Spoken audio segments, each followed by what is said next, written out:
Hello and welcome to episode number 268 of Flat Earth and Other Hot Potatoes. And this is the second edition of a relatively brand new show called Uncurved, where Nathan Oakley and I talk to you about the science, that's his part, and the social aspect, that's my part, of the flat earth and the general truth awakening community, which we all belong to, whether we like it or not.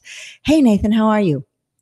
I'm excellent. How are you, Patricia? I'm excellent too. And I noticed that it looks like we planned our outfits to look similar because we're both wearing very light colored material. But then I remembered, wait, you're colorblind. So what color did you pick from your drawer when you put the top on today? It's definitely white. I don't see it as orange or anything. So being colorblind, Anthony Riley can relate because he's colorblind also. Really? It's mostly men that are colorblind, supposedly. Again? Mostly men. I think it's exclusively men. A few people have said that it's not, but I'm pretty certain it's just men.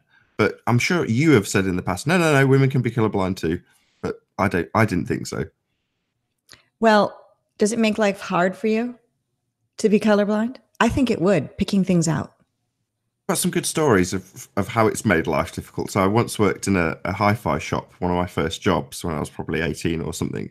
And what part of the job involved fixing things that were electrical? Well, as you can probably imagine, if you can't see what color wire you've got, you often think you've got the right color wire when you have not. Oh, and no. I've caused some problems before. So I'll tell you one, nothing to do with flat earth, but a reasonably amusing story, which is to say that I fixed an amp that I thought was repairable and probably was, but I didn't repair it correctly and got it working and thought, great, excellent. So phoned up a customer to sell this thing, set it up in a demonstration room, plugged up some nice speakers to it and left it to warm up. And the customer arrived, I opened the door and plumes of smoke came out of the demonstration room. And I went, oh no, ran into this demo room to see one of these cones just forced onto the end stops and smoke pouring out of the reflex port. So I sort of grabbed this speaker, run out of the back door and just tossed it out the back door while the customer was watching me. And yeah, that was as a direct result of being colorblind.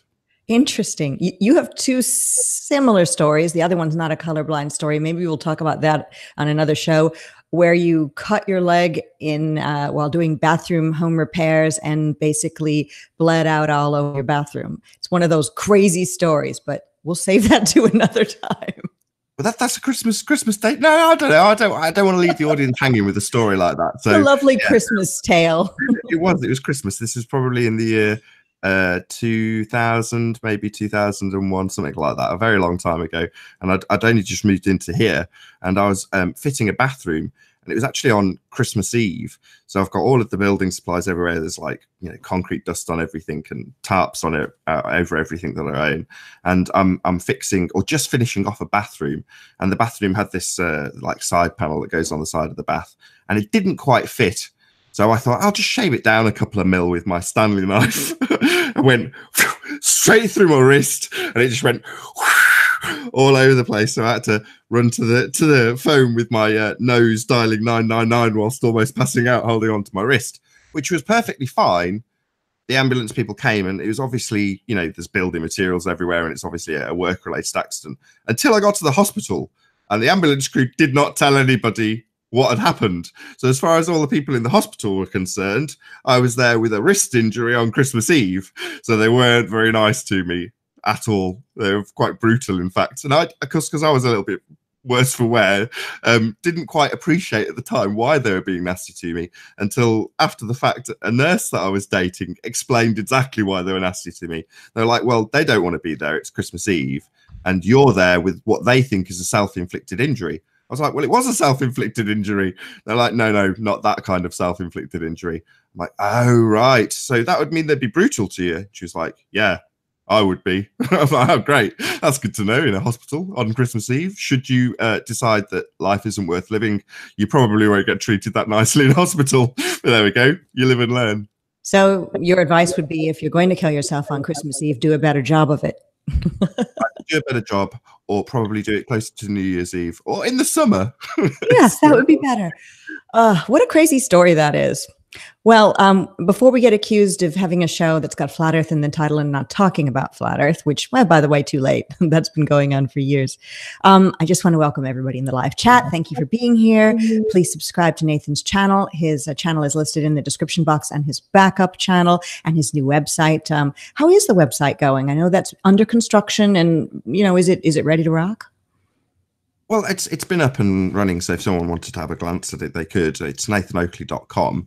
In terms of where it's at, no, it's not in the slightest bit done. So there's no layout work been done other than what the template offers. But what is done is all the materials on, which was finished today, which I am absolutely ecstatic about. So all of the debates are on, all of the interviews, including a couple with yourself. There's one with you, and there's one with you and Stephen Chess, along with a whole bunch of others. I think there's 45 pretty much straight interviews, i.e. they're not like a group discussion about something. So I didn't put things like the 1984 discussion on because it was like a group chat. I may in the future, but they're kind of extras. Whereas the one-to-one interviews, I definitely wanted to get all of them on there. So Matt Powell and the Morgal, Jaron, you, Mark, you name it, they're all up there. And the science versus pseudoscience and science versus scientism. So I got all of the main chunk of the video material that I wanted. The next thing I'm going to do is put a forum on there. I say me. I'm not doing any of this work other than putting the actual material. This is definitely not my work. So this is a very, very kind soul who, for the moment, I haven't actually asked, will remain unnamed. But yeah, there's a very kind soul that has assisted me to a massive, massive extent. You know exactly who you are. Thank you very, very much for helping me with the website. I am so, so grateful. Who continues to do it to this day, as much as I probably do in terms of the amount of time that he's putting in, if not more. So yeah, massive shout out to they who shall remain unnamed. But yeah, so that's going really well. Hopefully it'll get jigged around, and the way it appears and what you land on will all change. But for the now, I'm made up. The bulk of the bit that I was stressed about getting done, which was getting all the material on there, is now done. So check it out if you want to. I'll probably do a less soft launch when it's finalized and the layout looks sharp and the forum's all running and moderators are assigned and things like that. But for now, yes, you can go and check it out if you want to. nathanoakley.com. Sounds good. Good name, actually. You didn't have to make any sort of messy, crazy name. It's crazy that your name was available even. Yeah, absolutely. Ranty had explained to me maybe 6 months ago that it was available and I should buy it. I was like, I've got nothing. I can't design a website. I've got no expertise in that. I've got no desire to start a website at this stage because I don't have the time, the money, or the expertise to do it.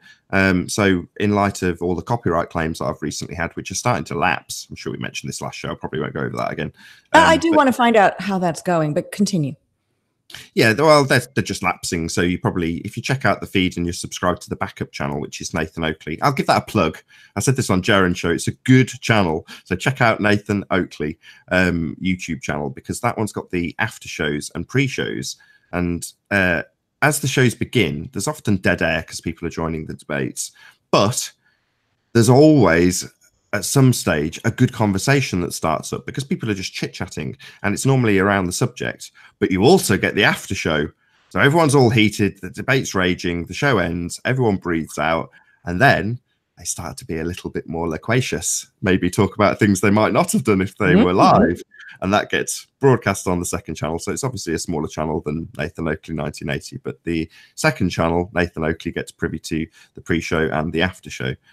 So there we go. But the reason I mention it is because you'll probably notice in the subscription feeds, if you are subscribed to that, one of the shows that got took down with a bogus strike is now there with hardly any views.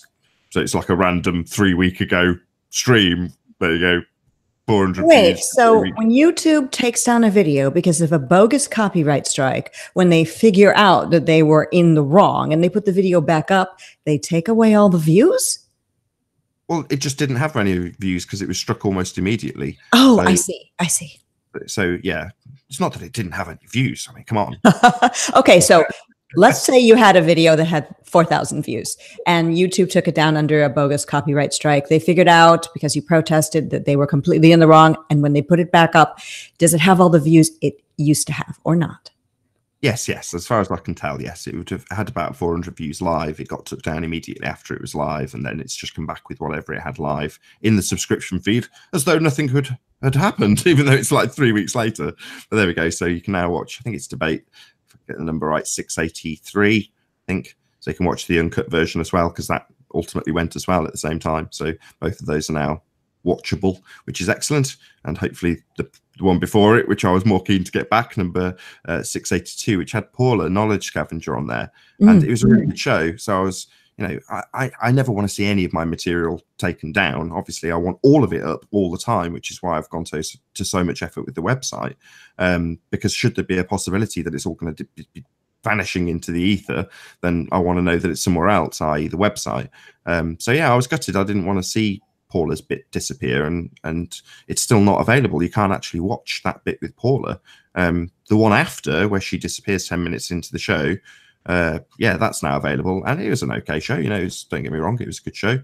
But the one I want, you know, that'll probably be another, I don't know, week, 10 days before it re-pops up, if it pops up at all, because at this stage I can't say for certain that it will. But there we go. There we go. It's all coming back slowly but surely. There you go. That's I'm glad. If a person has done things that really actually violate YouTube policy, then of course they deserve to have videos removed. But when they haven't, it's really a shame. And sometimes it's the powers that should not be, I guess. And other times it's because the people who are reviewing videos aren't really people. And it's just not being done in a hands-on manner. I do want to say Paula Knowledge Scavenger's channel name is changed. I think she's in the live chat now, where she is often, under the channel name Bible Literalist. So if you're wondering where Knowledge Scavenger went, I think that's her as Bible Literalist. Maybe somebody in the live chat will say yes or no, but that's who I've always thought that was when I say hi. So you mentioned that Ranty told you to buy NathanOakley.com. Did you buy any others, .org, .net, or, you know, just for the heck of it while you were there? I didn't buy anything. So the knight in shining armor that came and is actually doing the website for me just told me, I've bought your website. I'm going to set you up a website. I was like, oh, wow, this is just fantastic. That person is a great person. I know who it is.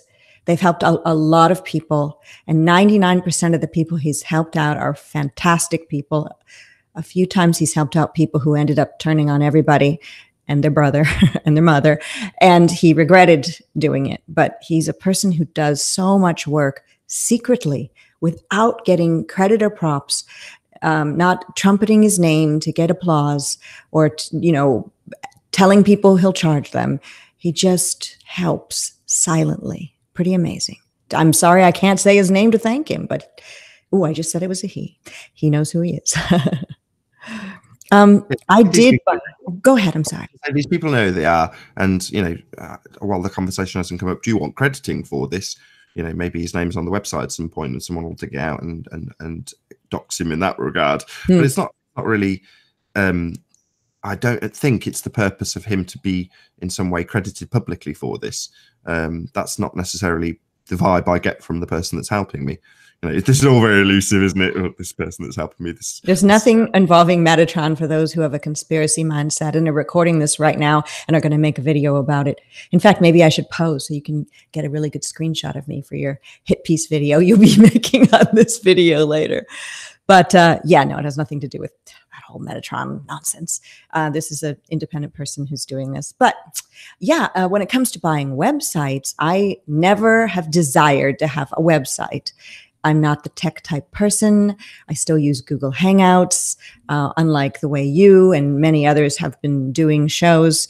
I am very primitive in the method that I use to do YouTube. I don't do video editing, just do it live and slam it up there without editing. Now, a couple times people have made it little edited promos for me, including you, but no, I don't do those either. It's not that I can't, I'm not interested. But maybe I'll learn someday. I've always said that and then never do. However, because I never wanted to do a website, I never bought like Patricia Steere or Flat Earth and Other Hot Potatoes or FEOHP, but somebody who shall remain unnamed bought FEOHP.com at one point and used it so that if you ever entered it anywhere or clicked on it, it would track back to their channel and hit piece videos on me.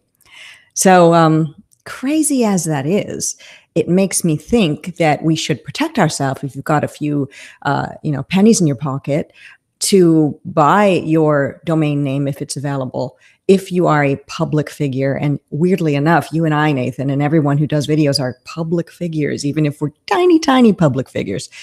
People might want to abuse us, and maybe buying your website name or your channel name or your name at all is a good idea. So I encourage people to look into that.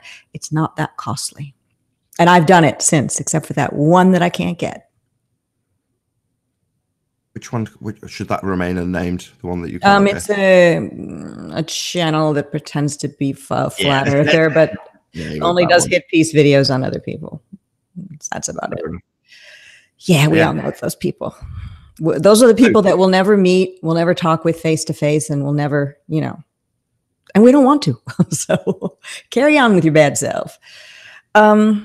I did want to see if there's been any development with Bob of Globebusters, who is in our live chat, or was a few minutes ago.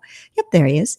Hey, Bob, put a message in caps or whatever in here. How's it going with the copyright strikes on the Globebusters channel?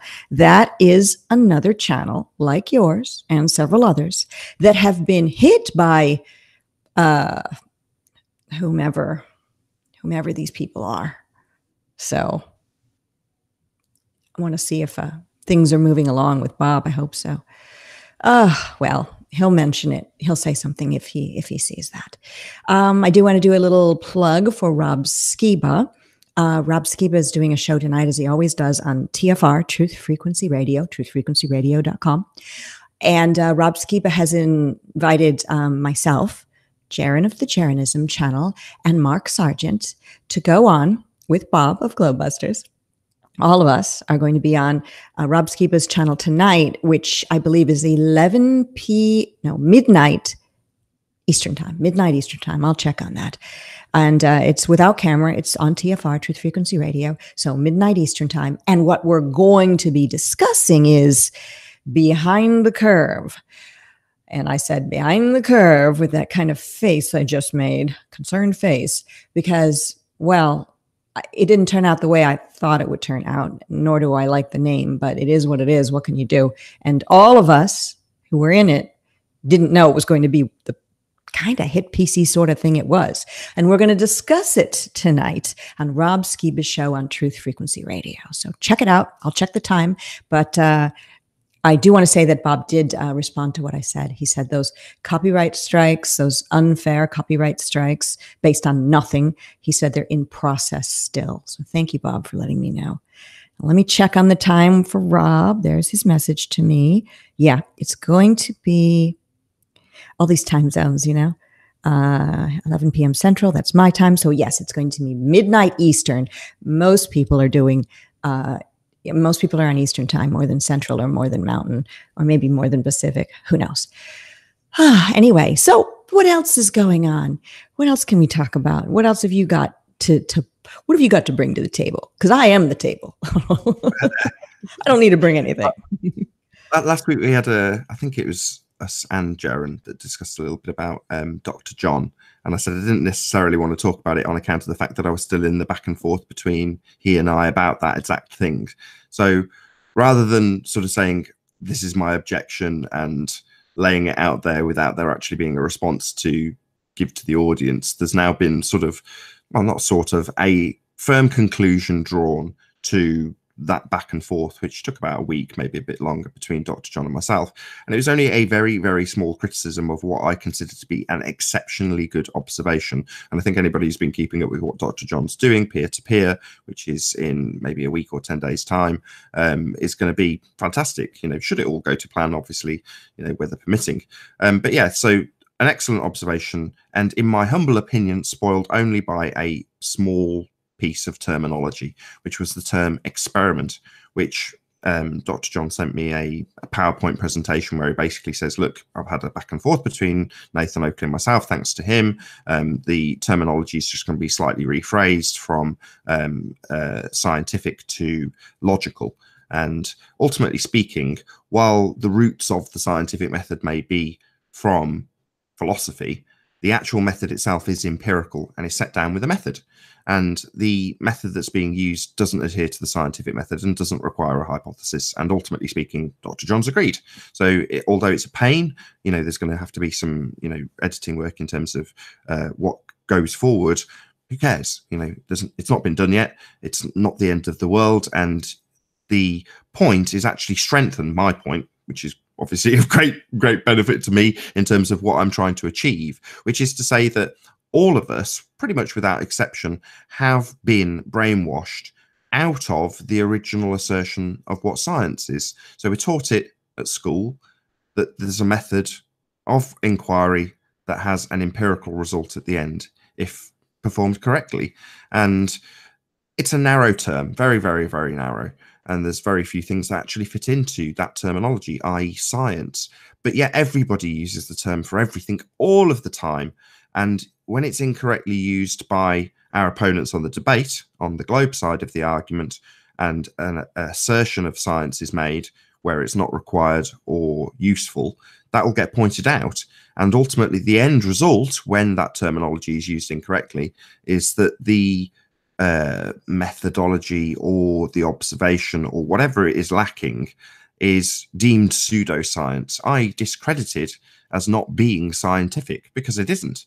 And my only objective is to say that moving forward, when we are observing the obvious nature of our reality, we should stick to the terms that are correct. If we're making an observation about the bloody obvious, let's just state that. Let's not call it scientific if it isn't, because ultimately, further down the line, if it were to be deemed scientific and have even a hypothesis attached, which could be very quickly ripped apart and shown to not be a hypothesis and not be an experiment, then the same would apply to some of these observations. And when they're such good observations, why ruin them with incorrect terminology when we are doing so well on the flat earth side of the debate by ripping apart the lies of science?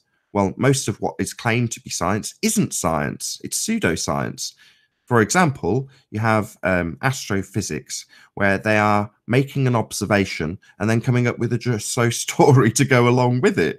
So the first step in the scientific method is to observe a phenomena. And when you look through your telescope, yeah, you might be able to observe a phenomena, but you're not going to be able to vary and manipulate any sort of independent variable, i.e. the cause of that effect. And that's exclusively what science deals with, cause and effect. And you're not going to be able to establish the cause of a supernova or a light flashing in the sky. That's not science. But it's called science by liars, and that's the problem. So if we're going to weed that problem out, we can't fall victim to it ourselves and start using this terminology just to lend more credence to something that is, in essence, a damn good observation to begin with. So that is, in essence, the sort of long and short, if it was short, of our discussion, Dr. John and myself. So yeah, so he, like me and like everybody, I'm not going to pretend I've not been victim to this. If you listen to some of the older debates, I am undoubtedly going to be using this terminology incorrectly also. So I'm no less guilty than anybody, but I need to drum up the awareness. And by not conceding, because it wasn't exactly something to be conceded, it was just sort of highlighting the fact that the terminology is being used incorrectly. And once that's conceded by a PhD, you go, great, he understood implicitly immediately and immediately agreed with me, so ultimately speaking, it's a result that I'm extremely pleased about, because moving forward, it means that hopefully other people will pay attention when he puts that video out, which he said he'll do, that explains exactly why the terminology is changing and why that's important. So there we go. That's Dr. John and the peer-to-peer observation in February.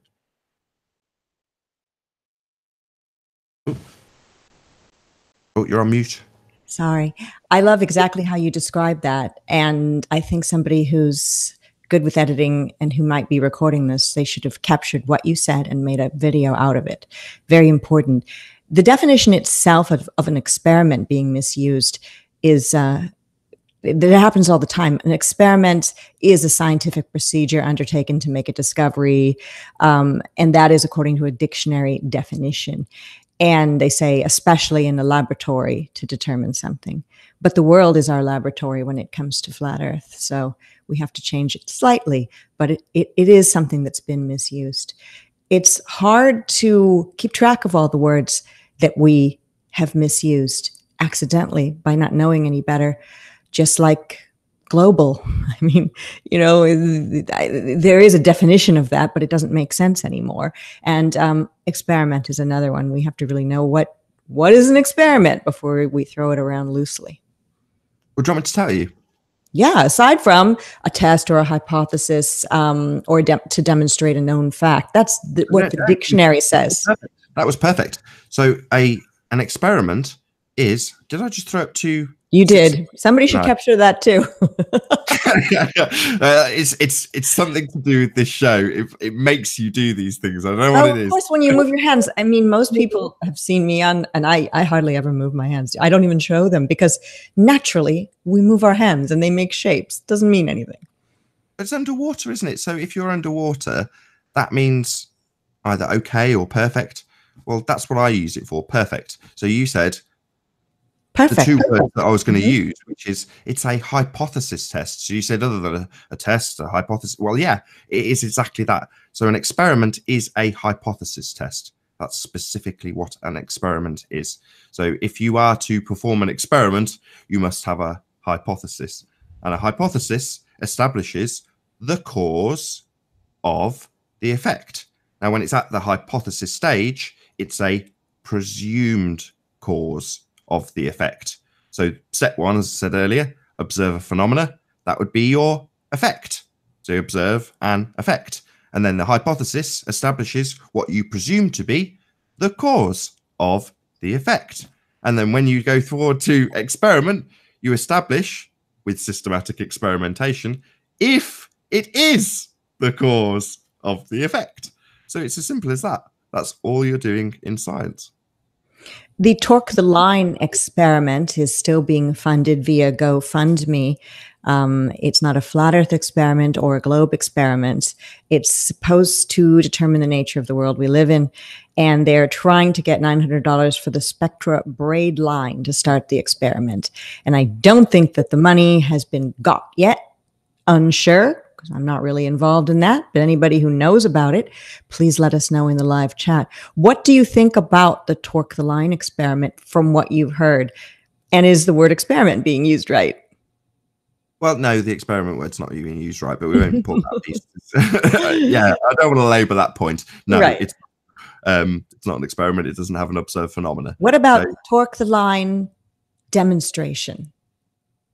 Yeah, or observational. Or observation. Yes, that would be good. But, you know, it is what it is. Yeah, you're going to be damned if you do and damned if you don't with me, I'm afraid, in this regard, because it's such a narrow term and it's so widely misused. But that's unfortunate. You know, no one's done anything that's, you know, a crime. It's not terrible that you've done this. We have all been programmed to misuse this term because it's been misused on us.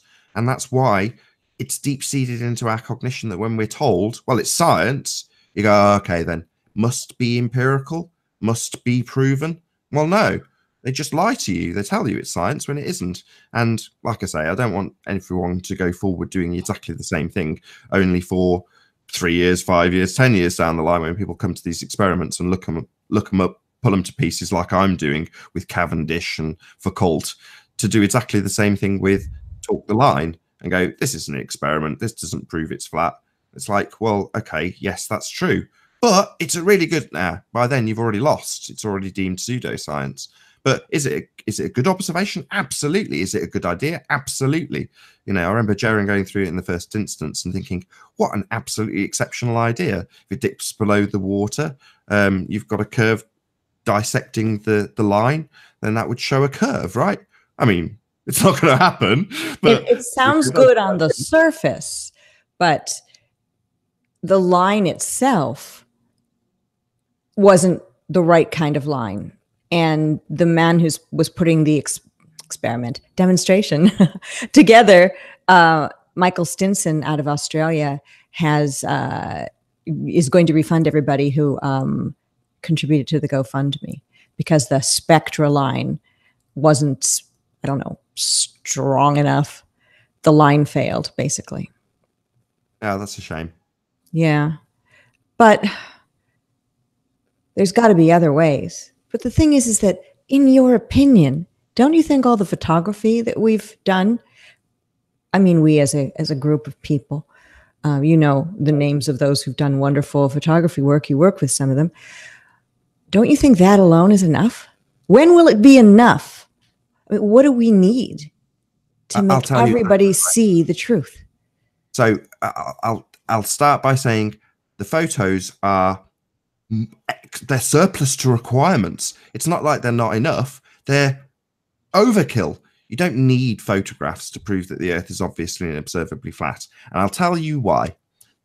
Number one, the globe mathematics requires the presupposition of an R value. In other words, they presuppose that you're on a sphere to prove that you're on a sphere. That's number one. Number two, the idea of living on a globe is, by definition, a reification fallacy. We do not live on a model. The globe model, as it's taught to us in school, is a model. We don't live on a model. You know, the quicker people start to wake up to the fact that it's just a description of stuff, a model, and that's not where we live, the quicker people will realize things like the paintings from space aren't photographs. I mean, we went through this last week. Again, this came up on Jaren, so although I didn't plug Uncurved, I felt really terrible afterwards. I'm so sorry. Brand new show, didn't plug it. I'm sorry. But yeah, it came up that you mentioned about, oh, well, does that mean rockets in space don't work when you talk about the vacuum of space not being possible? Well, that very detail is the crux of the whole model. So you've got a ball with gas on the outside in a vacuum of space. Well, as soon as you describe that, it's a model to begin with. So to assert that we live on that description is an absolute nonsense. But ultimately speaking, every single globe proof that you will ever have hinges around the fact that you've got a vacuum of space.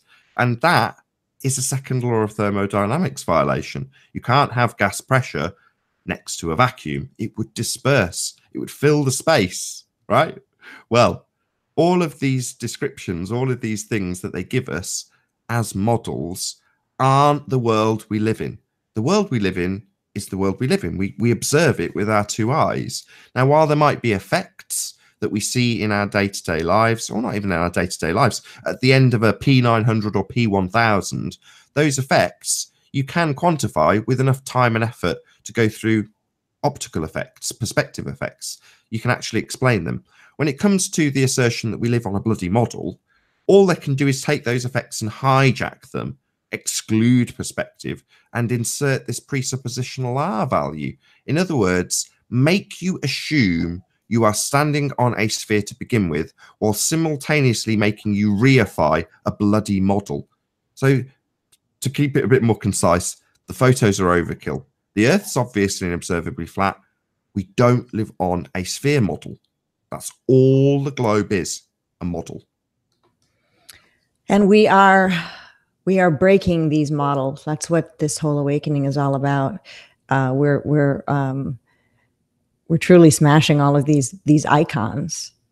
Pretty exciting times that we live in. I just saw Ranty in the live chat. I'm trying to scroll up and find it. He said he bought Nathan Oakley, not Nathan Oakley, martinleedkey.com, and another one just to protect his friends against somebody buying their domain names. So that's a nice thing to do for someone, because really it's not that expensive. So if you have an opportunity and you're buying a domain name for yourself, grab a friend's domain name too, and let them know.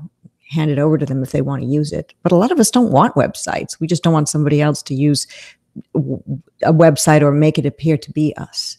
So I had something else I wanted to discuss, and right now it's fled my mind.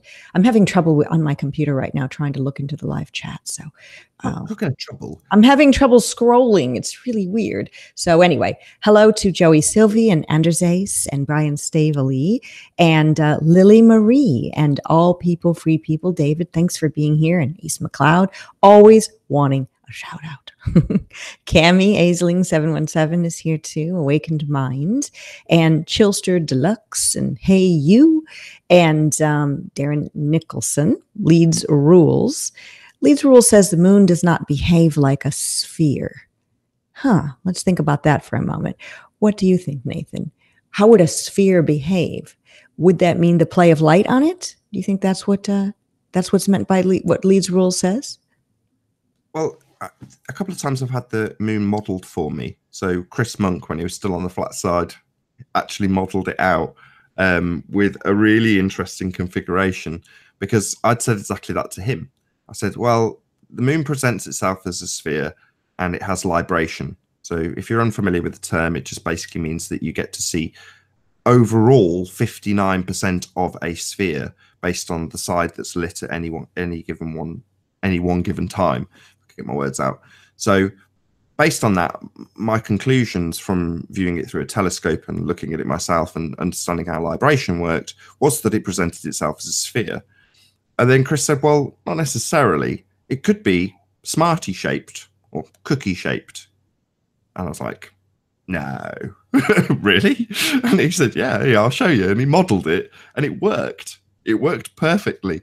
And so at that point, I was like, you know, when you have those moments, those cognitive breaks where you go, you think you understand something intrinsically or implicitly, and somebody comes along and says, well, not necessarily. Let me show you a different way of looking at it. And then suddenly you have to relinquish all of that and go, well, while I believe, and as soon as you start a sentence with that, you go, oh dear, this is just another belief. It could be a sphere. It kind of looks like a sphere. I've never been there. I've never really looked at it. Who knows? So Leeds rules, I can totally relate. Well, it could be what the French call trompe-l'oeil. In art, it's when something is painted or decorated to appear a different shape than it is. So you could take a flat surface and paint it to look like a sphere using shadows. Also, angles can be used. So it could be that. I mean, we don't know what it is, if it even really exists in the way this microphone is solid and exists. So it could have been made to look differently than it is by what or whoever built this place. Do you think that's a possibility? Yeah, again, anything's possible. I mean, in terms of when it comes to these things, I desperately try to avoid making claims about things like this because I've got absolutely no idea. So what is the moon? That's a very good question. I don't know. In terms of why it's there, Anthony Riley thinks it's proof of creation. Now, while I don't necessarily subscribe to that, I can see why he comes to that conclusion. So, yeah, it's that great light in the sky that we all need to worship, right? I don't know about worship, but this is an interesting segue into something else. You know, let's say Sleeping Warrior Anthony Riley saying that it's proof of creation. I know that you had a Christian background and upbringing when you grew up, and I've said this a million times, I'll say it another. When I grew up in a family where my mother was Jewish. She married my dad before she had children. Before they married, she converted to Christianity. And then her and my father's 3 children were all baptized Christians. And we grew up, you know, little Sunday school when we were young. And then after that, just, you know, Christmas trees and Easter bunnies and not really any religious aspect. And when I was about 9, my mom told me that I had Jewish roots, and I learned a little bit about that. Of course, I was told the story of the Holocaust and believed that. So, you know, whatever, all the programming that happens. But I've never felt an affinity for Christianity or Judaism, neither of them, or any other religion. I don't consider myself religious at all, although I do own a Bible that I got, you know, during the course of my Flat Earth awakening. And, you know, just because of it being a book of reference. But even if I wasn't an atheist before I came to Flat Earth, I was pretty close. I believed in science, scientism now I know. And now I do see that this is created, but I don't know by what. I'll say the creator. And when I'm talking with somebody who believes in God, I'll say God, because we both have an understanding of what that means. Sorry, my thing holding my hair back's coming out. I want to ask you about you and your journey. Like I said, I know Christianity is how you were brought up. And when you first got into Flat Earth, you would talk about the fact that you were Christian, as far as I remember. Now you wouldn't identify as such. No, I don't think so. I mean, if you want to get an idea of how this best breaks down. John, Quantum Erase, did a really good show on my main channel, which was called Science versus, I think it was Pseudoscience. Science versus Pseudoscience, the creator versus atheism. And he basically goes through the ontological primitives and explains that you ultimately only have two choices when it comes to this particular question, which is to say that everything is created, i.e. everything was created by, well, that's the bit that I get a bit fussy about, because when it comes to that particular part of that singular ontological primitive, everything created usually then goes on by extrapolation to who has created it, which is an anthropomorphization, right? So I don't necessarily follow it any further than the starting bit, which is where I'll end it. Everything created is the first. The second is everything came from nothing. Now, while I must admit, everything coming from nothing seems to be an impossibility. So that leaves you with the only other ontological primitive, which is everything was created. But to extrapolate that out to a creator, I have a bit of a struggle with that still to this day. Yeah, and I'll say creator because there's got to be a word. You know, we were talking earlier about words, like globe, global, and science and experiment. We need a word to describe things, so we pick a word, and I usually pick a word that the person I'm speaking with has an affinity with, because that makes better communication. What do I believe? I mean, in my mind, I've prayed for people who have had asked me to pray for them. I don't know what I'm praying to. I've said many times I don't have an affinity with Jesus. I'm definitely not aligned with any other. I don't worship anything, anybody, any creator, any spirit. I've never been involved in anything like that. But me having a Bible is only because it's a book of reference. And when I listen to people like Rob Skiba and others who have found truths in the Bible, I want to be able to go look that up if I want to. And it's just a book of reference. I have many books of reference in my place. And I'm happy that I have it. I've interviewed a guy who has translated the Quran into English. Does that mean I would consider myself to be a Muslim? No. I interviewed a man the other day who believes that Christianity is a blood sacrifice religion. But does that mean that I'm anti-Christianity? No. I have friends in the real world and also friends on the internet world, some of who, or many of whom I've met, of all faiths and non-faiths, some who would I actually identify as atheists. And I am cool with all of them. I think that's a personal issue. It's okay that we all talk about these things, but demanding that others believe as you do, I think is not a good thing. Just like as a flat earther, I don't demand others believe as I do.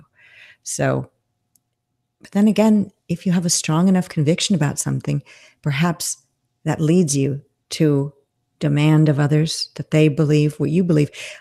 One of the things I don't like about any religion is when a person is so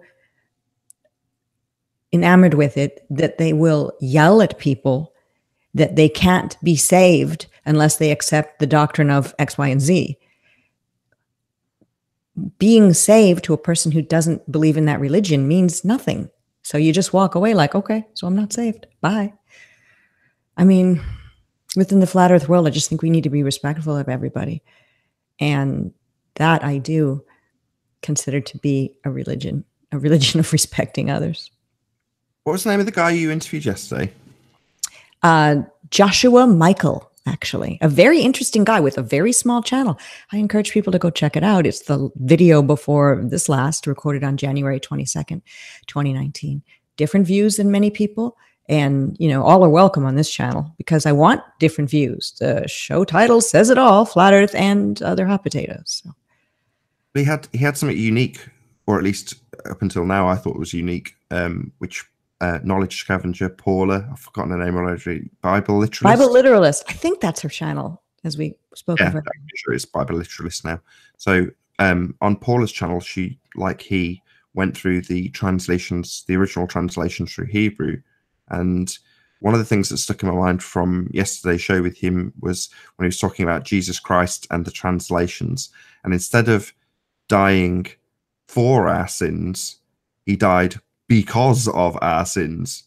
And I was like, wow. Okay. Whoa. I heard that and thought a lot of little images flashed in my mind. And I decided not to say anything because, you know, I know there's lots of people that are going to be offended by him saying it. But then when I comment on it, I'm in this place as the interviewer, but I'm not a strict interviewer. I also throw my opinion in the ring because it's just a conversation after all. That if indeed it is true that the Bible has said that Jesus died because of our sins, it would mean we killed Jesus. And that just, you know, it's too much to handle. Yeah, I mean, it's stuff like that that is the reason you've got a great show, because it's little nuggets like that that you just don't expect to hear on what is essentially, I don't want to, it's not a derogatory term, but a light-hearted interview. So to have something that just hits you in the face like that, you go, wow, that's cracking. Yeah, I thought it was interesting. In fact, all of the different things that people say about what they believe, how they look at the world, to me are interesting, because we all have this common thing that we don't believe we live on a globe. But this show in general has different sorts of people who don't believe we live on a globe. We're not all the same. None of us are. In fact, I've not yet found somebody who looks at the world the same way I do. And I don't think you've found somebody who agrees with every single way that you look at the world, Nathan, when it comes to things like 9/11 and all these other things that we know about now, and the flat earth, and what's going on with the flat earth and the model map and everything.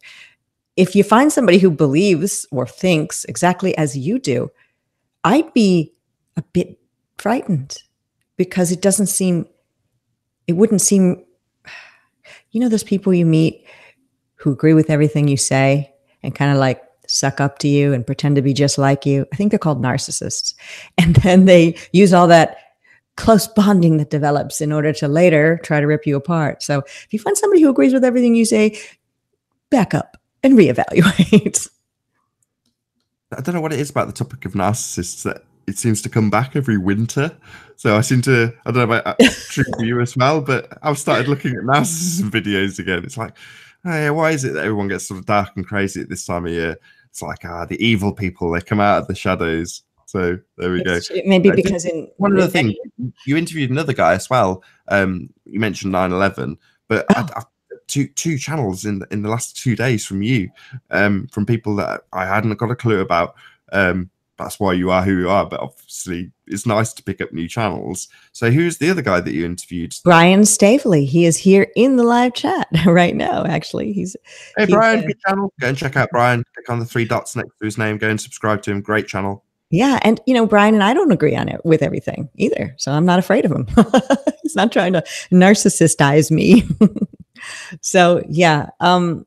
I like everyone's different beliefs and different ways of looking at things. And I definitely appreciate people who don't castigate me for having my own beliefs. Sometimes, as the interviewer, it's hard for me to completely reveal my beliefs to everyone right there on a show when they're arguing passionately about something, because it's really a show about them, not me. But, you know, in conversations such as this, where you and I aren't interviewing each other, it's a little easier to show more of my personality. And it is true that narcissism seems to, because it's a dark thing during winter months when it's colder, except it's not cold in Australia right now, but and other parts of the world. But let's just say generally, something cold and calculating like narcissism, and watching videos on it in order to protect yourself or to discover what just happened to you, is a compelling and fun thing to do. There are some really good channels. Maybe we could recommend some good channels. I know there's one channel. I don't really know if I should mention her name, but she's also a flat earther, but never says she's a flat earther. I've spoke with her personally, and she is a flat earther, and not just pretending. She knows everything about it. And I'll think for a minute whether or not she's given me permission to say her name. But anyway, I know you and I have spoke about narcissism a little bit, and there's a couple channels that we both like.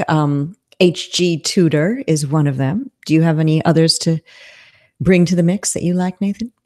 Well, HGTutor is basically the only one I watch anymore. So since Thomas Sheridan stopped making videos on narcissism or psychopathy, to give it its more accurate term, I've mainly stuck to HG Tudor, who just sort of exploded onto the scene about a year and a half ago, didn't he? Just making non-stop videos, and he's kind of slowed down now. So I think maybe once a month he'll put a video out. But yeah, HG Tudor is really good. He sums it up really well. Whereas in the past, maybe who's the actual psychopath? Is it Vaknin? Yeah, Sam Vaknin, he says he is a narcissist slash psychopath, but is a high enough level of one that he is self-reflecting, which most narcissists can't do, which is why they don't think they're narcissists and why they tell everyone else they're narcissists. But he's able to see what he is and actually maintain a healthy sort of marriage, and goes on speaking tours. He's a little hard to understand for people who don't understand any accents other than an American accent like mine, but Sam Vaknin is one. And there's another, HG Tudor as well, claims to be a high-level narcissist himself, and basically eviscerates the narcissistic personality and lays it out on the table for you to see all the moving parts and the different levels of narcissists that there are. And that a narcissist in general, for those who are just thinking, what are they talking about? It does relate to flat earth, trust me. And it relates to all aspects of life. There's different levels of narcissists. It's not just a person who's like, oh, I'm so pretty, taking selfies. No, that's not it. We're talking about NPD, narcissistic personality disorder. And that's a person that does a technique called love bombing to bring you in close, and they'll agree with everything that you believe and buddy up to you. And then they'll find out all of your secrets, your wishes, your hopes, your dreams, your failures, your insecurities. And then they'll wait until the appropriate moment and then start chipping away at you. And then later, they'll do it publicly and try to make you look horrible and get all of your friends and family members to turn away from you. People have lost their jobs. People have killed themselves due to NPD, people with NPD, narcissistic personality disorder. So I think everyone should look into it just in order to protect yourself from these people. Some people believe they're demonically possessed. I'm not a person who believes in demons. But if I had to, if someone said, yeah, they're true, a narcissist would be the closest thing as possible to a demon. Yeah, the problem is that they mirror traits. So yes. The most difficult thing to explain to somebody who's potentially involved with a narcissist or psychopath, I prefer the term psychopath, I don't like to sugarcoat it, but the biggest problem is that they will seem like the best person in the world because they'll have so much in common with you. And the reason for that is simple, because they'll have done their homework on you in advance, figured out all the things you like to do, figure out all the things you love about life, and they will mirror those things back to you. So when you're encountering this individual, it's like 5% of the Western world. It's not an insignificant number. It seems like so much more, doesn't it, though? 1 in 20 is like, that's a big number. Yeah, I mean, the more the higher up you go in terms of the leagues, the echelons of people, the hierarchy of society, the more concentration of psychopaths you get, and the more remote in maybe undeveloped countries you get less. Read into that whatever you will, but as a general world average, it's about 5%, 1 in 20 people are psychopaths. So you're going to encounter them on an almost daily basis. Now, it might be that you encounter them and you are not in any way going to be providing this individual with narcissistic supply, which HG Tudor would describe as a tertiary source, right? Somebody that's just passing by, that, a waiter that might get scorn poured on them for an inability to serve them fast enough or something along those lines, a tertiary source of narcissistic supply. But generally speaking, you won't necessarily know any different. They're not monsters. They don't look, like they do in They Live, which is an excellent depiction of psychopathy, if you ask me. Yes. People have got the different interpretations of They Live, but for me, it's about psychopaths. That's what I see it as. But anyway, I digress. So the point is that you'll have your traits mirrored back to you. So if you love, I don't know, slot cars, Scalextrics cars, and that's what you like to talk about, this person that suddenly comes into your life has got a similar interest, and similar clubs and happen to also know exactly which slot car's the most rare. And you're like, wow, this person's amazing. And they're like going to all the same places as you. And little will you know, they're actually stealing your traits, stealing your personality, and potentially, when you run out of usefulness for them, you will be discarded and rejected by the people who are close to you, who they've also buddied up with, and presumably, like you described, smeared you with, i.e. told them about all the disgusting things that you may have confessed to them. And make things up about you that aren't even true remotely in order to grind you down and make you have no friends and no family. But, you know, another thing about narcissists, aside from the mirroring aspect of you, they also, you know, they put you, after mirroring you, into a honeymoon phase. Let's say you could meet one that says, you know, they could watch my show and say, oh, I love the Smiths, because they see the Smiths here. And they know just enough about the Smiths to talk with me about the band The Smiths. And then we start talking. And then I find out there's more and more things they have. They're a flat earther and blah, blah, blah.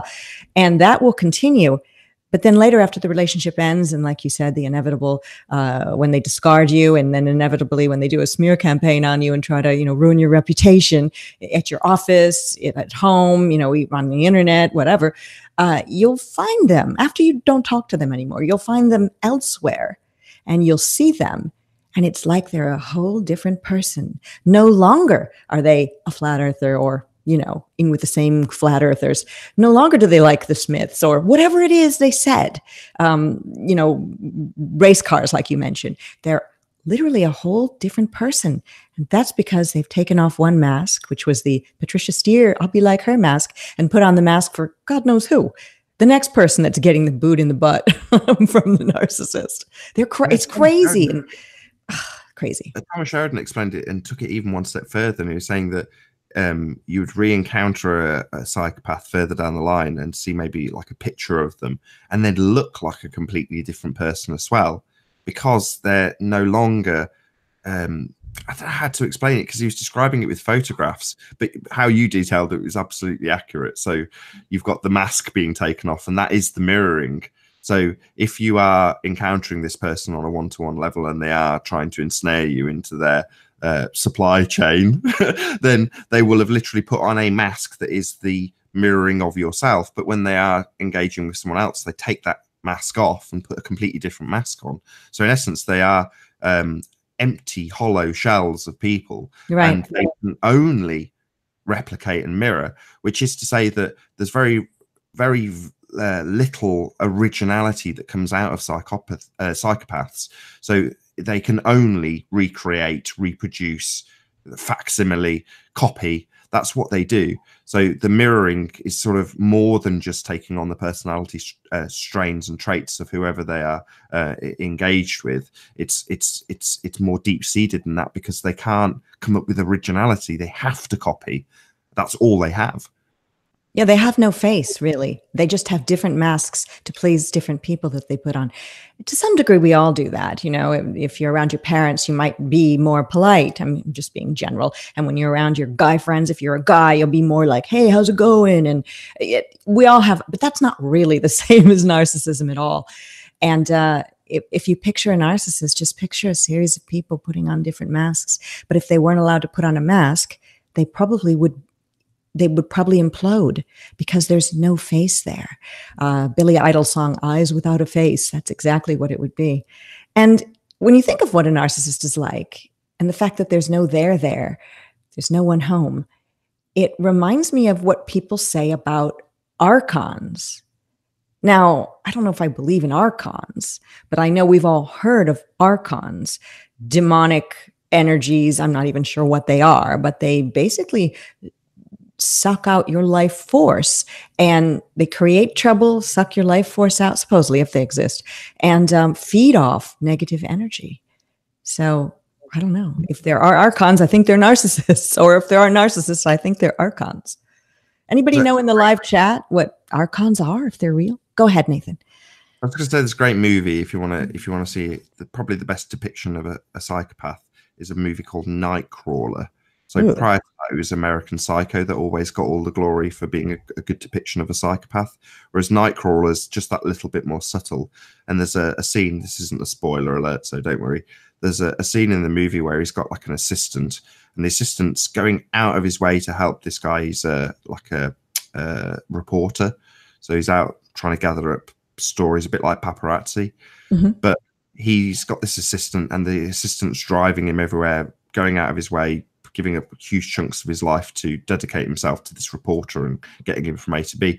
And there's a scene where he sends the assistant to go and have a look at a car crash after a chase, and the guy in the crash, the car that's crashed, just shoots the assistant. And without a second thought, the psychopath goes and picks up the camera and just makes the assistant part of the story. You know, absolutely zero empathy for the guy that's, you know, given up huge chunks of his life for this reporter. It's just, well, now you're part of the story. Picks up the camera, starts filming him. That's kind of sums it up quite nicely. Interesting. When it comes to the definition of the word archons, you have to look at Gnosticism, which I don't know a lot about, but I know there's the demiurge, and that's the creator god, and then the archons serve the demiurge. So if you want to look into it yourself, there's tons of videos on it if you believe in that sort of thing. But there is a parallel, and also with vampires. Now, I know this is a thing of a story, you know, storybook thing, vampires, but vampires also do suck energy, your blood. Life is in the blood. That's like a fable to like Hansel and Gretel or whatever. It's like a leftover remnants to warn people of this type of person. Yeah, the sucking of your energy is what we've described as mirroring. You know, it's the same thing, but that is very depleting for the person that it's happening to, despite the fact they may not be aware of it while it's actually happening. In fact, quite the contrary. You mentioned about love bombing. Yes. Well, love bombing gives you an endorphin rush, makes you feel wonderful. So while I'm describing about some, you know, race car that you've gotten some association with or something with this psychopath, well, that feeling is wonderful. You get a great big endorphin rush of somebody that's got a connection with you. It's literally the love chemical. That's why they call it love bombing. But what they do is later deprive you of it. So they stop doing that. And the point is because then you have a chemical crash. So then you're looking to get that chemical back by seeking it from the psychopath. So it's quite disturbing when you describe it that you will be actually made to feel wonderful by these people. Because if you're on the outside looking in, let's say you were aware of a psychopath and what he's doing to somebody and he's already treated you terribly, and you try and approach the person that they're engaged with and say, look, this person's bad. What do you think the reaction's going to be? No, this person's wonderful. Like me. Yeah, that's very true. It's very hard if you are, well, of course, being attacked by a narcissist or psychopath, as you like to call it, and you're being gaslit by one or love bombed by one. Well, that's the easy part, because that's the part where they're loving you up, or discarded, or having a smear campaign run on you. But one of the hardest things about it is trying to tell other people that your husband, boyfriend, girlfriend, or this coworker or whatever parent is a narcissist / psychopath, because that person's made damn sure to love bomb everybody around them who thinks he or she is fantastic and that you're the crazy one.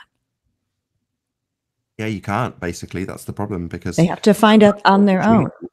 Yeah, that's God, we're getting right in it. We're definitely deviating off flat Earth by the amount of not really, because since the show Uncurved, we're talking about the science of flat Earth, and I'm talking about the social aspect of flat Earth. Within flat Earth, there are narcissists. There are, if you want to call them archons or vampires, we do have these people that we deal with. And a lot of us don't know it until they bite us in the neck. A lot of us deny it until we become a victim. And some of us actually are it. And I don't know what it would be like to be one and hear a show like this. They probably would love it because they love attention. For me, it was one of the toughest things, because I've had several encounters with psychopaths. And once you get to the stage where either you're discarded by them or you are escaping, which is far less likely, you are then in a position where you have to cut off contact with not only them, but all of the people that they're associated with. Because if you don't, there's the opportunity for triangulation, which is to say that if you're connected with somebody who's associated with that psychopath, and as Patricia's just ably detailed, you've got those people being love bombed, and they're of the opinion that this person's the best person in the world. Now, little do they know that further down the line, the chances are they'll get discarded also, but it's only at that point that they will actually suddenly have the penny drop, or it'll hit them like a ton of bricks, however you want to phrase it, that the person that tried to explain to them that they were being attacked by a psychopath will appreciate that fact, but it's only in light of them being discarded themselves, because the person that's been discarded has already been smeared, and the people that they are being smeared to are also simultaneously being love bombed. So your chances as a discarded victim of a psychopath going to that new girlfriend, new boyfriend, whoever it is that you're trying to, warn, you have got absolutely zero chance of actually getting through to them, because they're going to be in that chemical state of love bombing. They're going to have nothing but endorphins running through their veins when they're talking to or engaging with that psychopath. So you're screwed. You just have to cut off all contact with all of them. So unfortunately, it's not just as simple as some of the videos that give you advice on psychopathy or narcissism would lead you to believe. So their advice is no contact ever again, right? Just discard the narcissist, cut them out. Ignore them, never respond to their accusations. Yeah. But it goes further, because they've got their fingers into all of the other pies that were formerly surrounding you. That's probably not the best analogy. All your friends, all your family, etc. Yeah, they've got their hooks into all of the people that are around you that you would ultimately look for support from. So because those people are no longer going to be supportive sources, because you've been smeared by the very person that you're trying to advise them against, they're never going to be in your corner. So ultimately, the only way to get around that is to cut contact with everybody that is associated with that individual. That, for me, that's the hardest thing. Yeah, the whole thing's a mess. But like we were discussing, there are resources. If you feel that you've got entangled with one of these people, you can talk to your friends, but they might think this narcissist that you think is a narcissist is an awesome person. But probably best to do some research. And HG Tutor, that channel, is a great place to start. Or Sam Vaknin, if you can get beyond his accent. And there's others, but those, especially HG Tutor, you have to start at the very beginning of his channel, his earliest videos, and work your way through. And in the end, you'll come out knowing what you got entangled with, and even why, and how to get out. So, but people always say that the powers that should not be, the people that are controlling this world, the people who we don't even know their names, they're that high up and that hidden, that they are narcissists. They do have narcissistic personality disorder. Otherwise, they wouldn't be able to lie to us, steal from us, and kill us. Yeah, the people who run the show are psychopaths. There's no two ways about it. Let's change the subject now to some people who have been running the show in the UK on the Globe Lite tour. For those who have been following Roxanne and John Smith, aka Harry, and all the rest of the people who have been going all over the UK, they're doing an EU tour as well. And that's happening. They're also going to be in Amsterdam at the convention that's coming up. And I know that you're going to be at the convention in Amsterdam too. And on Friday, there's going to be a big announcement and a video coming out from feconvention.com pertaining to the convention that's going to be happening in Amsterdam and who all is going to be there, at least a partial notification of all the different speakers. So I'm looking forward to seeing you again, Nathan, and many other people, and finally meeting Roxanne. And who do you know that's going? I know Zoe, Be Here in Love, is going.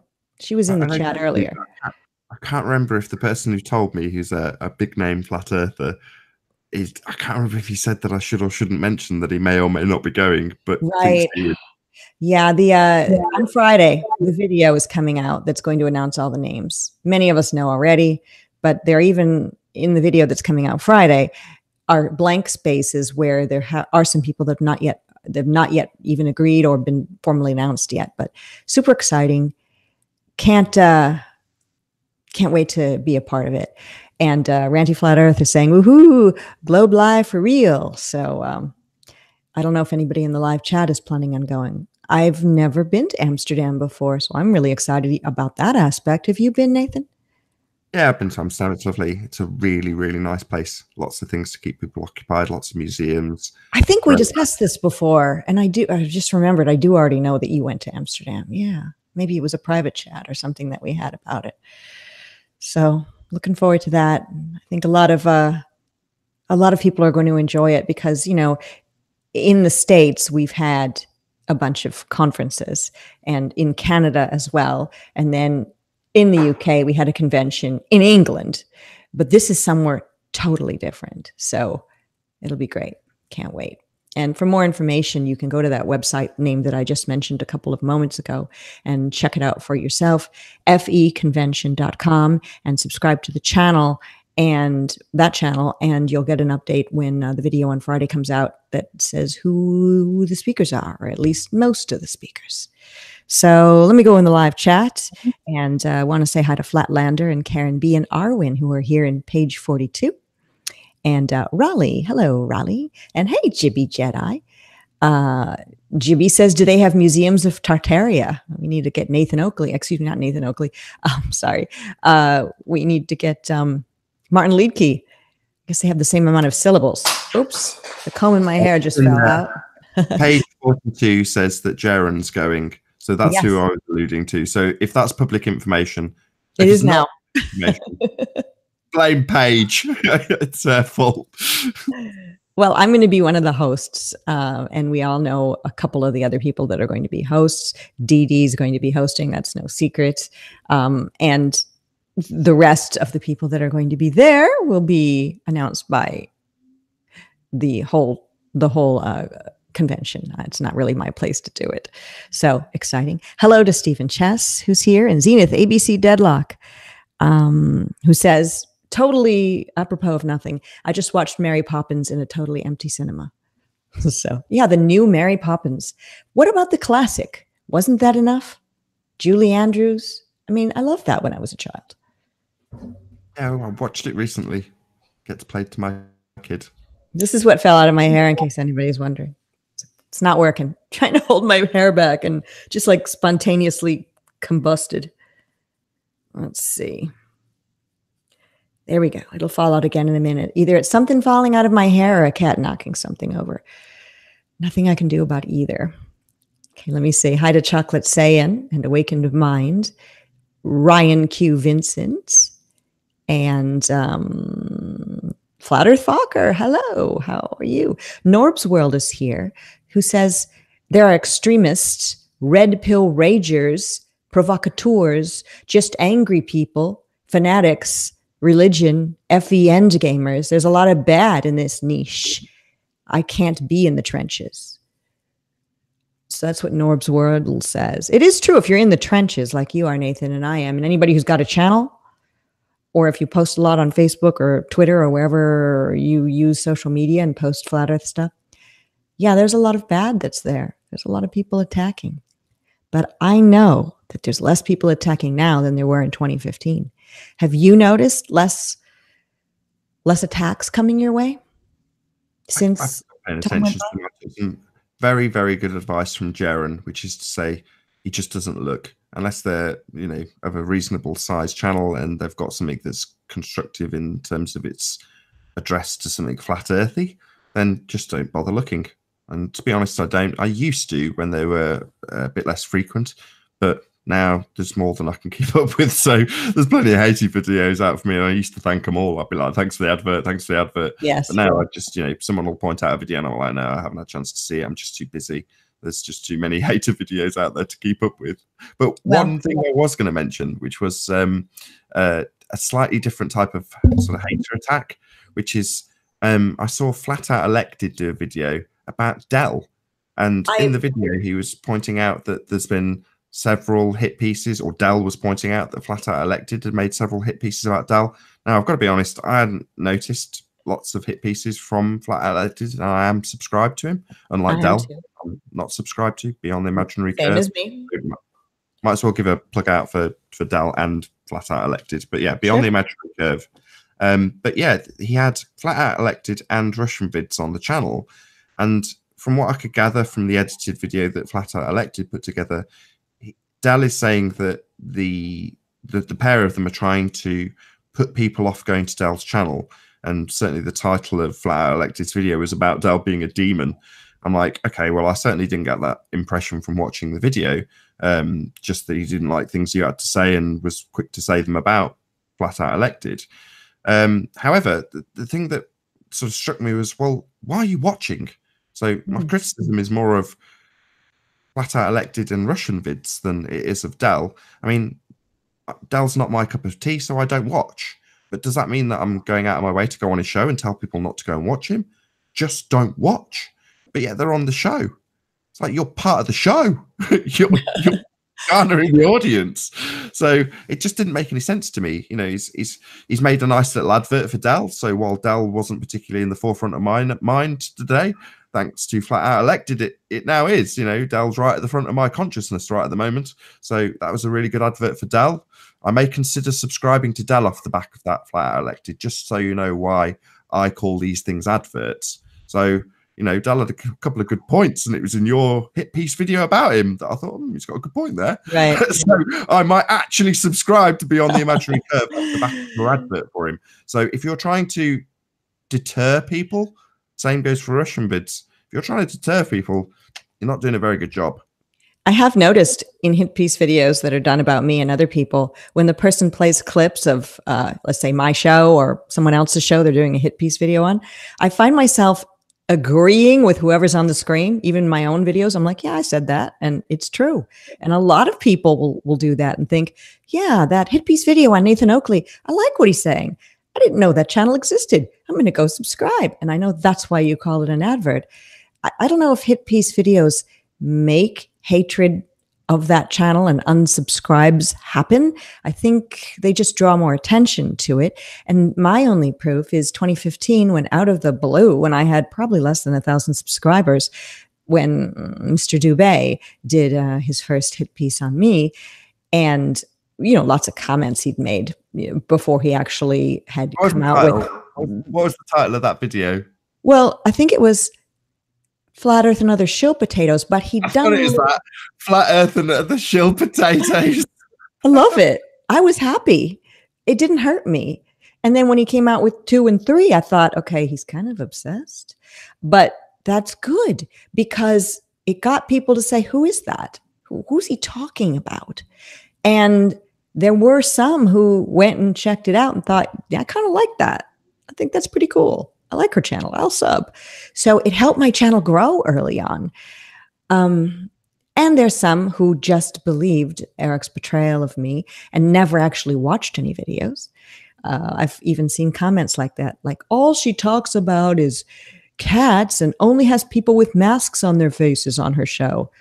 Not true and not true. But I know when those comments come up occasionally that those are people who've never watched. So I can dismiss them because they've never done their own investigation. Therefore, all of their beliefs, things they hold true, have had no tests to them. They've never investigated them. So they can be completely just pushed away. But hit pieces in general, I can sort of see that some people feel the need to strike back at somebody who's done a hit piece video on them. It's human nature.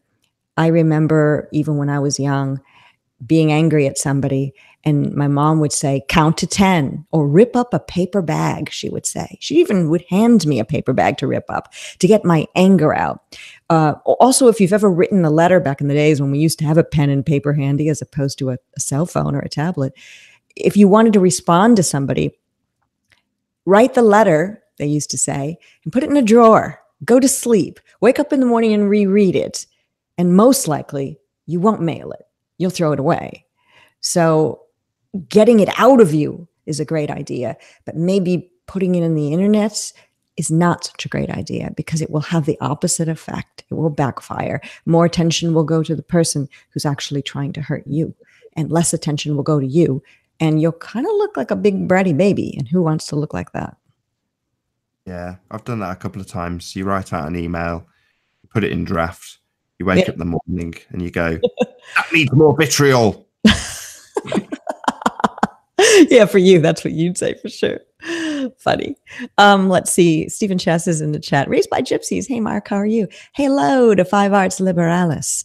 Now, there's something that's happened in Flat Earth recently that involves a tragedy, and I don't know if we want to talk about it or not. But since this show is about the science, which we've touched on, and the social aspect of Flat Earth, which we're touching on right now, should we talk about Pancho Pete and what went on with that?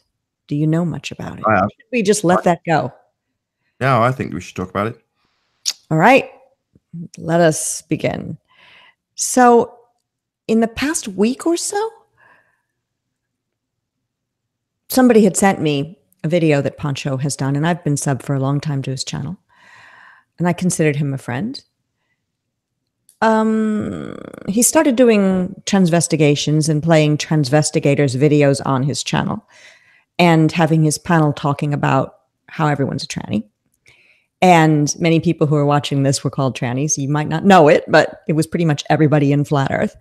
And then later, after many, many such videos he had done, most of his friends that were in the chat, he fell out with. They were told to leave. They were ejected from the chat. Their wrenches were taken away from them. And some new people did stay close to Pancho, but a lot of the original gang were just gone. And people were very concerned. It wasn't anger at Pete. They were concerned that he became so consumed with this. And part of the reason why is because he was saying that Jesus Christ was compelling him to do these transvestigations. There are a couple of parts that I found quite concerning.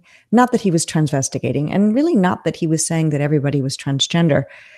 But one of them was that he felt people in his own family, parents, etc., were transgender. And also that he was saying that it was Jesus telling him to do this. And also that it was being done in front of his young son, who also was transvestigating many of us flat earthers. So therefore, his son is out in the real world when he's not on YouTube, looking at teachers, looking at friends' parents, looking at the mailman and thinking, that's a tranny, the neck's too long, the eyes are too wide apart, etc., etc. It seemed very unhealthy. And then it all culminated, I believe, yesterday. I'll let you take over from here, Nathan, what you know. Okay. So from there, there's a heated discussion about exactly that. So there's I don't know what was on screen, but somebody's being discussed in terms of their gender, and the subject of the person's skull size comes up, and then it gets Google searched in terms of what defines a male and female skull. And the conversation then sort of follows as follows, which is, it's a medical fact. Somebody with that size skull can only be female. You must agree.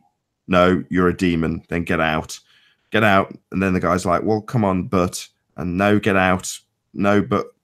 Get out. No, but. Then there's a sort of scuffle. And all of this is while the mic's open. So I know it's on camera, obviously. And the person gets kicked out. Then Pete's son comes down and says, the question that's asked is, did you stab him? And Pete replies, no. But then after the fact, and I don't know where this information came from, Anthony had a picture of whoever it was that was attacked with the injury on their arm, which is just like looked like quite a severe bruise as opposed to a cut. Two scrapes on the arm. And this was a very close friend of Pancho's that had seen him, his channel decline into full 24/7 transvestigations as opposed to what it usually is, a little more lighthearted with science and stuff happening too, who went over there to try to maybe do a wellness check or something. All of this happened during a live stream, but I do not think there was picture with the sound that was going on. No, it's just audio, so you could just hear what was going on. You could hear the row between them and him calling him a demon, then ultimately kicking him out and shouting at him. And then, you know, his son obviously heard it as well from a different room and was like, I thought there was someone coming to get us or something. I was going to jump out the window. And you're like, whoa, geez. So, you know, it's obviously frightening for his son if he's in this position where he's wanting to jump out the window to get away from whatever's happening. But on the other hand, the thing that struck me was just how normal it all seemed. So his son's sort of asking, right, do I need to get my stuff ready to go? And, You know, it all seemed a bit too normal, which was the bit that frightened me. Yeah, for the son, Raish, I think that's how you pronounce his name. A really cute, smart boy that if you've seen him on Pancho's channel, just like Pancho, he's very lovable. It was very normal maybe to him because of the other aspects of his home life that have been different than most children. Because when Pancho was in a house that wasn't his and all that drama came and the police had to come to his house, and well, I don't know the whole story, but many of us know about that in the past. So Raish has seen a lot for his young years. Many children do. Many children turn out fine after that sort of thing. But no one purposely wants to expose their child to such things.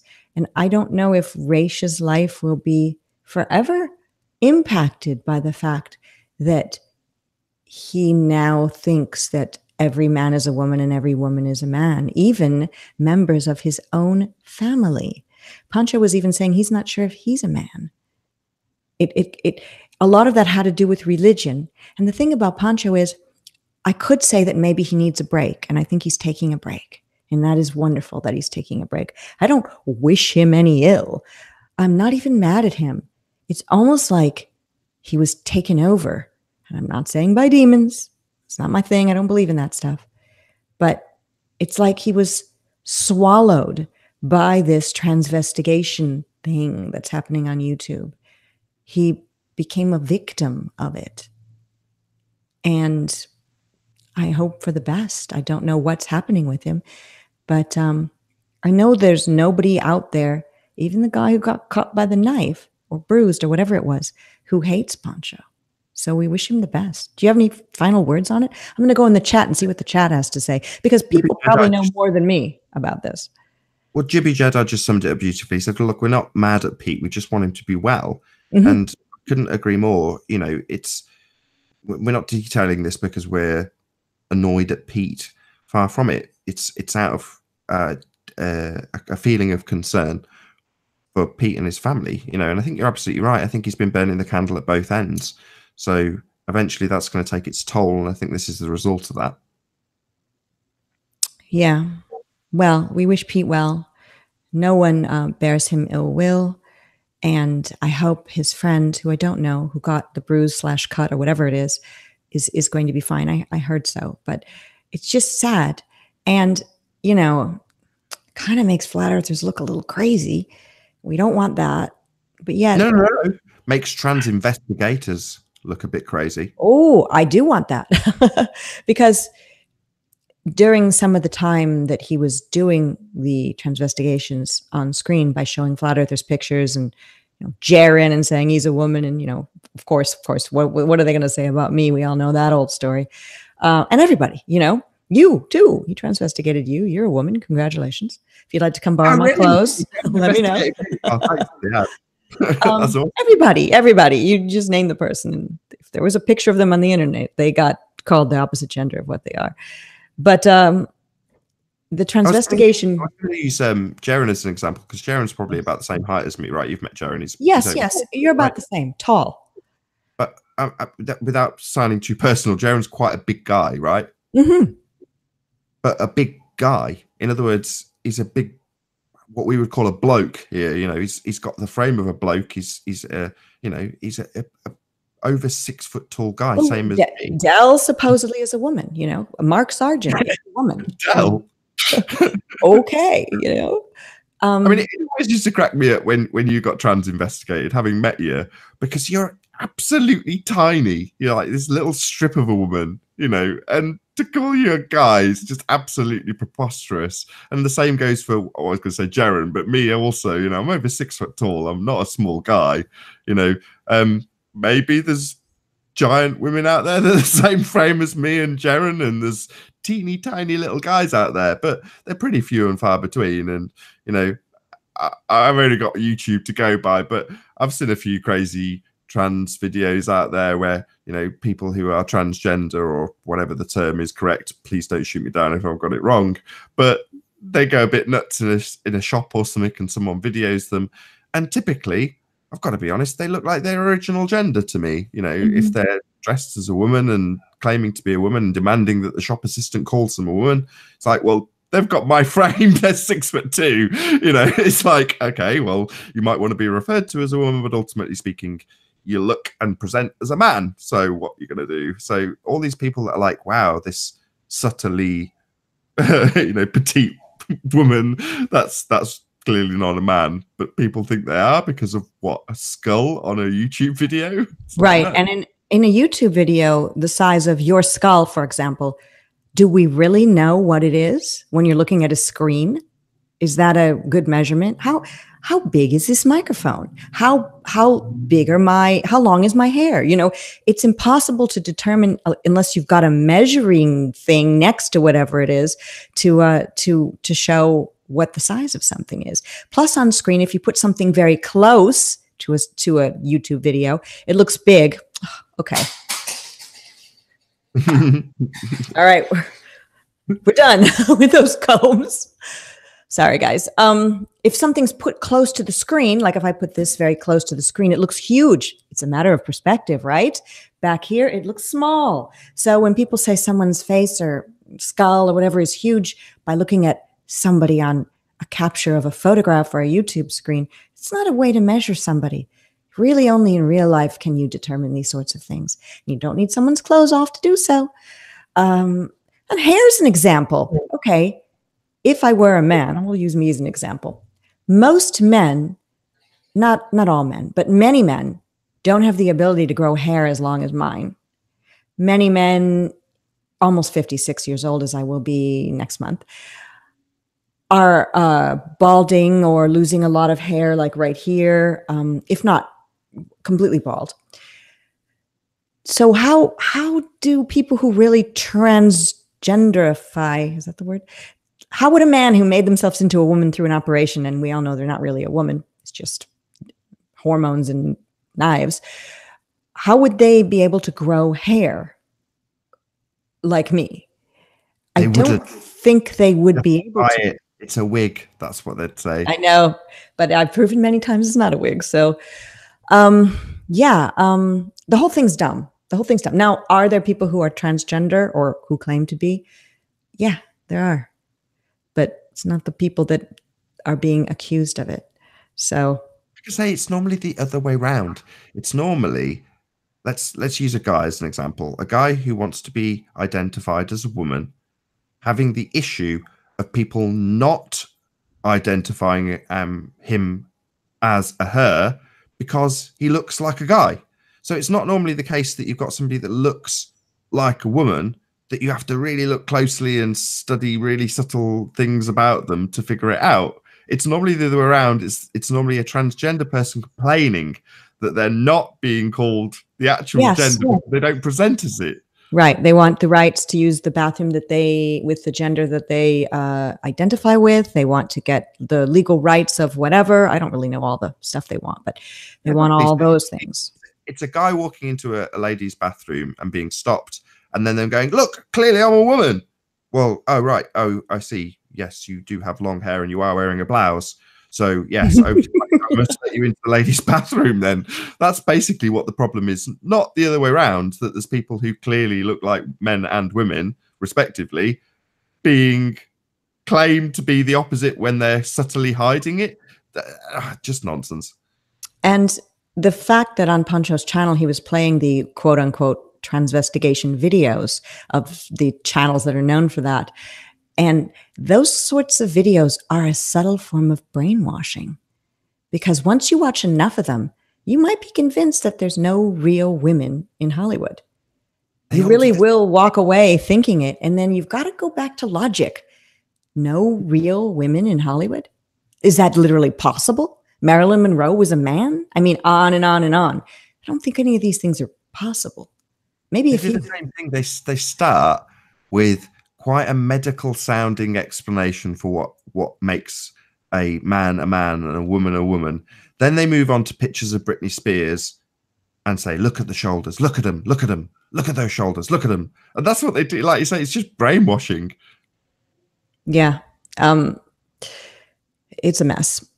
In Houston, I've noticed that there's bathrooms that have a special sign on them. I haven't been in every public bathroom in Houston, in restaurants and bars, nice places, where they've made a sign to put on a door where in America anyway, it would have a sign of a stick figure of a woman with like a dress triangle at the bottom or pants for a man. Well, now they've made it half, where half has a dress and half has a pants leg, which means it's a unisex bathroom. I'm like, this world it's gone too far. I've said this before.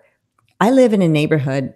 It's primarily Hispanic neighborhood, Hispanic families, an older neighborhood in Houston, Texas, that is being gentrified, meaning the people that own these homes that are smaller are selling them and getting a good price for the land. And then someone comes in, raises their house to the ground, and then builds a nice new bigger house. And then somebody buys that house, like me or my two neighbors on either side. And then the neighborhood slowly begins to get better due to nicer houses. It has nothing to do with the people and, what country they came from. But, there's going to be Hispanic people living here too in the bigger houses. But I go outside and I don't see anyone that I can identify anyway as transgender. I go to my grocery store, I go to the dry cleaner, I go to the tailor, I go to the gym, all in my neighborhood, River Oaks, the Heights of Houston, Texas. There's nobody transgender. It's not happening the way it seems to be happening when you watch YouTube videos, which make you think it's every other person. The amount of people who really identify as transgender is, I don't know what the percentage is, but it's like 1% or something, or maybe less. So these videos brainwash you. But according to Pete, everybody in Flat Earth has been transgendered. Nobody's what they say they are, right? Right, just like Hollywood. All the women are men and all the men are women. I see. Oh, well.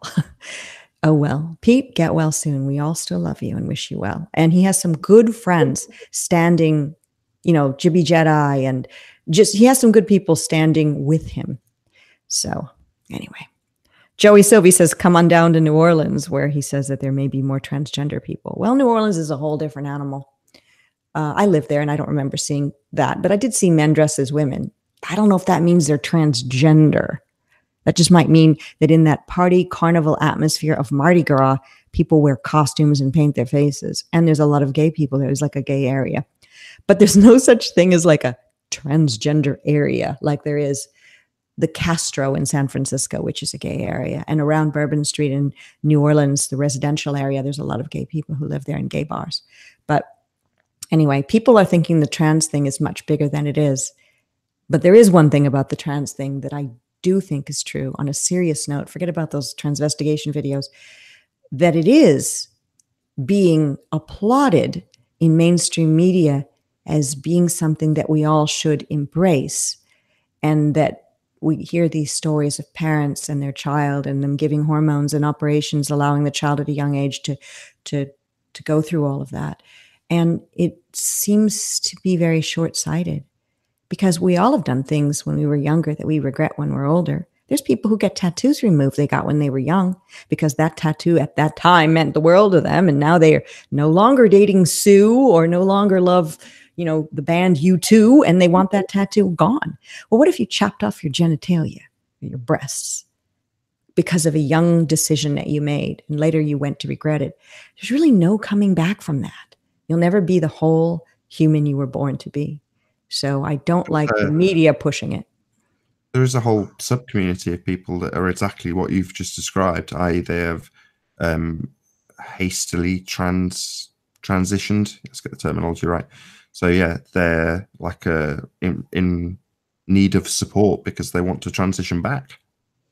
Yeah, and once you've hacked your breasts off or turned your penis into a vagina,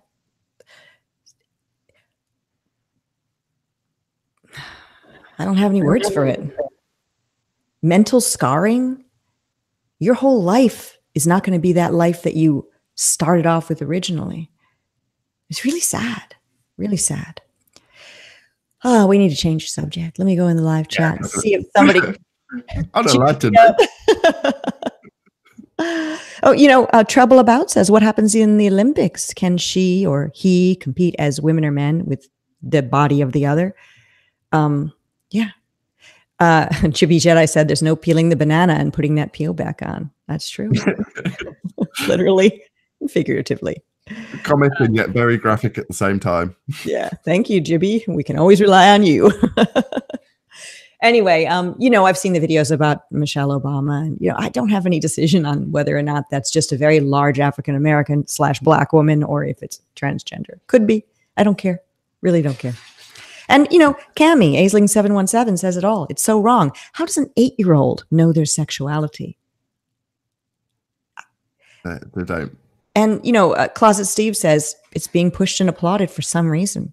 It's all part of this turning the world upside down thing that is happening. So everyone needs to be careful, to be aware, but don't go too far or you'll end up like the way Poncho Pete ended up. But we know he's going to come back. I've got to stop a cat from playing with one of these hair combs on the floor, so you take over for a minute. I don't know if you can hear that noise. I'll leave you with a public service announcement. So definitely don't do drugs, and definitely take a lot of consideration if you're considering turning your penis inside out. It's always wise. Thank you for that. Thank you for that.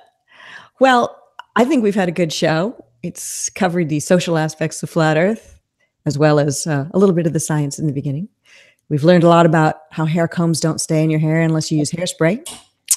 And we've also learned that even if Nathan Oakley is colorblind, that he knows white shirts and cream shirts perfectly. And with that, is there anything, Nathan, that you want to let everyone know that you're going to be doing? It's going to be happening? No, like I say, you'll see some of the debates popping back up as their bogus copyright claims lapse. So check those out. I might even put them on the main channel, and then given enough time, that hopefully live streaming will come back, and hopefully business will resume in the next week or two. All right, sounds good. And tonight on TFR, Rob Skiba is hosting a show where the people that were unfortunate enough to be in Behind the Curve, at least some of them, are going to discuss what we thought that movie was going to be and what it turned out to be. So that's Rob Skiba on Truth Frequency Radio. And the airtime for that is midnight Eastern time. I'll be on. Bob from Glowbusters will be on. Jaron will be on. Mark Sargent. And of course, Rob Skiba will be the host. So this is Uncurved, episode number 2, Nathan and I, and we'll be back next Wednesday to do it all, but do it all a whole lot better with the science and social aspects of Flat Earth. Until we meet again, don't turn your penis into a vagina, keep it uncurved, and keep it flat.